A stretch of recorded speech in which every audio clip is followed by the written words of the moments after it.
Hello guys, welcome back to my channel. और मैं आ गया हूँ आपके सामने द बॉयज सीजन 4 के 5th एपिसोड का पूरा रिव्यू और एक्सप्लेनेशन वीडियो लेकर। द बॉयज के सीजन 4 के 1st, 2nd, 3rd and 4th episode का रिव्यू मैं ऑलरेडी दे चुका हूँ, जिनका लिंक मैं आपको डिस्क्रिप्शन में मेंशन कर दूंगा, आप उसे भी चेक कर सकते हैं। तो चलिए शुरू करते हैं।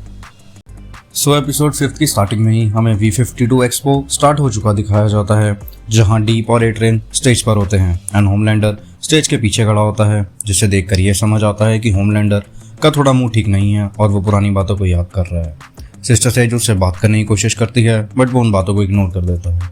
अगले सीन में हमें ह्यूई हॉस्पिटल में दिखाई देता है, जहाँ उसके फादर को होश आ गया होता है और वो अपने फादर से बहुत से क्वेश्चन पूछ रहा होता है, जैसे उन्हें सब ठीक लग रहा है, कोई प्रॉब्लम तो नहीं हो रही, ये सब। दूसरी ही तरफ स्टारलाइट के ऑफिस में स्टारलाइट बैठी न्यूज़ देख रही होती है। हाँ, फायर क्रैकर उसके बारे में न्यूज़ में कुछ गलत ही बोल रही होती है, यानी कि उसके अबॉर्शन को लेकर। अगले सीन में हमें एमएम की घर की सीन दिखाई देते हैं, जहां एमएम की बीवी एमएम पर चिल्ला रही होती है उसकी बेटी के बिहेवियर की वजह से। उसकी बेटी ने स्कूल में लड़ाई पीट की होती है, इस वजह से वो एमएम को बोलती है कि अपनी बेटी को समझाए कि वो ऐसी चीज़ें बंद कर दे।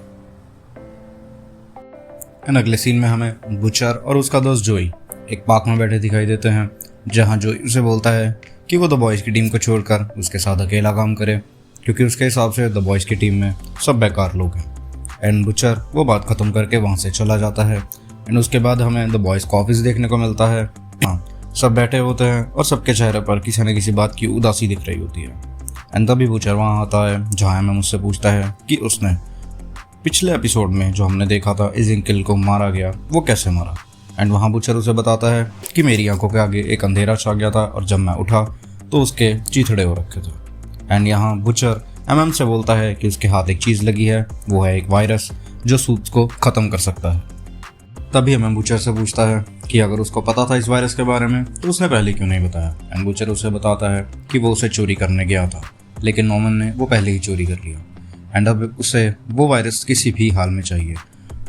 तो बुचर एमएम को बोलता है कि वो स्टारनिगर से मिलना चाहता है, क्योंकि वही बता सकता है कि नॉर्मन उस वायरस को कहाँ छुपा सकती है। एंड जब वो स्टारनिगर को मिलने जाते हैं तो स्टारनिगर की हालत किसी चपड़ासी से कम नहीं दिखाई देती। एंड वहाँ वो स्टारनिगर से बात करते हैं कि उन्हें उस वायरस की नीड है, जहाँ स्टारनिगर उन्हें मना कर देता है। उस बात पर बताता है कि नॉर्मन ने अपनी बेटी जोई को भी अब कंपाउंड वी दिया है। ये सुनकर स्टारनिगर को अच्छा नहीं लगता और वो उनके साथ चलने के लिए राजी हो जाता है। इस सब के बाद हमें देखने को मिलता है कि स्टारनिगर बुचर एंड सब बॉयज़ को लेकर एक जगह पर जाता है जो वेस्ट में होती है। एंड वो उसे बताता है कि वो यहाँ नॉर्मन को उसका गुस्सा शांत करने के लिए बचपन में लाया करता था। एंड वहाँ बेसमेंट में एक लैब दिखाई जाती है, जहाँ उन्हें लगता है वायरस मिल जाएगा, लेकिन वहाँ वायरस के जितने भी कंटेनर होते हैं वो सब खाली होते हैं। एंड तभी वहाँ नॉर्मन विद सिक्योरिटी आ जाती है। एंड वहाँ पर नॉर्मन और स्टैन एडगर के बीच कुछ बातें होती हैं, जहाँ वो समझाता है कि चाहती वो भी यही है कि होमलैंडर उसके रास्ते से हट जाए, तो बढ़िया होगा वो भी उसका साथ दे। तो विक्टोरिया वायरस के लिए उन्हें एक फार्म पर लेकर जाती है। वो फार्म स्टैन एडगर का बहुत पुराना फार्म होता है। देन वो देखकर गुस्सा हो जाता है कि उसके फार्म को उन्होंने एक लैब बना रखा है। एंड जब वो वहाँ पहुँचते हैं तो वो समीर को ढूंढ रहे होते हैं। तभी उन्हें एक जगह पर एक बॉडी मिलती है जो समीर के एक असिस्टेंट की होती है। एंड उसकी बॉडी के बीच में से कुछ फटा पड़ा होता है एंड वहाँ पर एक अंडा पड़ा होता है, जिसे देखकर फ्रेंच ये पूछता है कि यहाँ अंडा आया कैसे। एंड तभी वहाँ एक मुर्गी आती है जो एक सिक्योरिटी गार्ड का पेट फाड़ कर बाहर निकल जाती है, जो हमें यह पता लगता है कि कंपाउंड वी का असर इन एनिमल्स पे भी किया जा रहा था वहाँ पर साइंटिस्ट के द्वारा। तो उन मुर्गों से बचकर वो लोग वहाँ से भाग निकलते हैं। एंड आगे जब वो समीर को ढूंढ रहे होते हैं तो रास्ते में स्टारलाइट और विक्टोरिया नॉर्मन के बीच में कुछ कहासुनी होती है, जहाँ स्टारलाइट उसको एक पंच मारकर नीचे गिर देती है। एंड आगे हमें देखने को मिलता है पीले बुचर को साइड में किसी चीज़ की आवाज़ आती है। जब वो देखता है तो वहाँ एक खरगोश होता है, जिसके अंदर से कुछ ऐसा इंसेक्ट निकल रहा होता है जो सेम विक्टोरिया नॉर्मन की बेटी जोई के मुंह से निकलता है। एंड वो उसे देखकर गुस्सा हो जाता है और उसे मार डालता है। अगले सीन में हमें V72 एक्सपो देखने को मिलता है, जहाँ पे एशली के पास एट्रेन आता है और एट्रेन उसे बोलता है कि अगर वो बचना चाहती है तो उसे एट्रेन को बचाना होगा, और सिस्टर सेज को एट्रेन पर शक है, इसलिए वो उसकी हेल्प मांगता है और उसे धमकी भी देता है। एंड उसके बाद हमें देखने को मिलता है हॉस्पिटल में ह्यूई अपने फादर को ढूंढ रहा होता है जो मिल नहीं रहे होते। एंड जब वो उन्हें ढूंढते हुए अपनी मदर के साथ आगे जाता है तो एक रूम में उसके फादर खड़े मिलते हैं जहां उनके हाथ में किसी पेशेंट का दिल होता है और पेशेंट साइड में मरा होता है। एंड यहाँ हमें पता लगता है कि कंपाउंड वी की साइड इफ़ेक्ट की वजह से उसके फादर की याददाश्त बहुत पीछे जा चुकी है। एंड जहाँ वो उसकी मदर को गलत समझ रहा होता है और ह्यूई को पहचान नहीं रहा होता। एंड उसके पास एक पावर आ जाती है कि वो किसी भी चीज़ के आर पार भाग कर जा सकता है। एंड इस एपिसोड में हमें देखने को मिलता है कि पिछले एपिसोड में हुई जो भी चीज़ें थी उसके बाद होमलैंडर अपने बेटे से बोलता है कि उसका जो मन है वो कर सकता है। अब उसे किसी की बात सुनने की नीड नहीं है, यहाँ तक कि होमलैंडर की भी नहीं। वहाँ वो अपने मैनेजर से उसकी बदतमीजी की के लिए उसके असिस्टेंट को थप्पड़ मारने के लिए बोलता है। उसके अगले सीन में हमें द बॉयज़ विक्टोरिया नॉर्मन के साथ समीर को ढूंढते हुए दिखाए जाते हैं, जहाँ थोड़ी ही देर में एक ऐसी चीज़ होती है जिसे देखकर मैं भी डर गया था। वहाँ पे कुछ शीप्स आती हैं जिन पे उड़ भी रही होती हैं और वो इंसानों को मार भी रही होती है, जो सच में बहुत करीब था।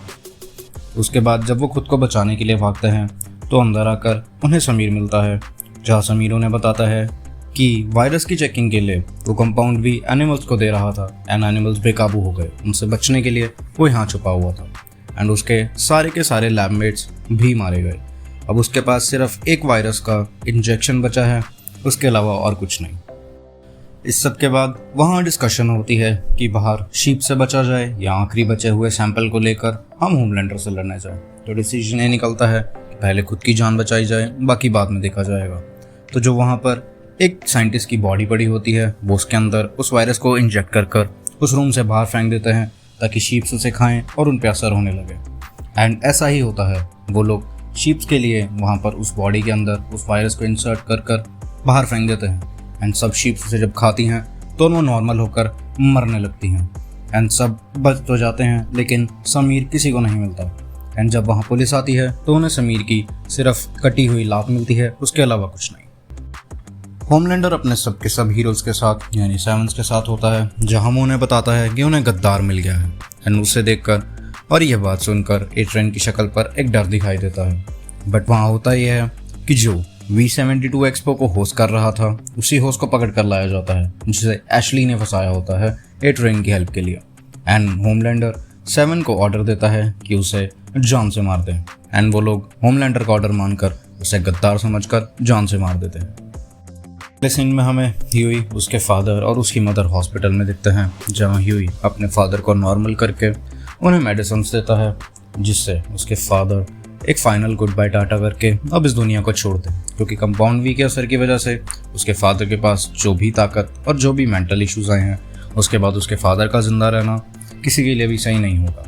एंड ये चीज़ करने के लिए ह्यूई के पास एक ही ऑप्शन बचती है कि उसके फादर को मार दिया जाए।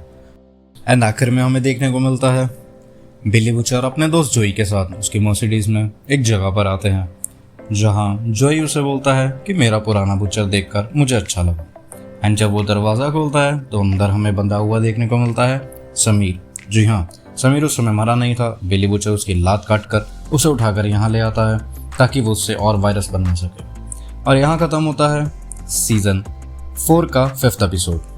एंड अगर आपको मेरा ये पूरा एक्सप्लेनेशन और रिव्यू अच्छा लगा हो, अपना प्यारा सा कमेंट ज़रूर छोड़ें, वीडियो को लाइक करें और मेरे चैनल को सब्सक्राइब करें। जल्दी ही मिलते हैं सीज़न 4 के अगले एपिसोड के साथ। जय श्री राम।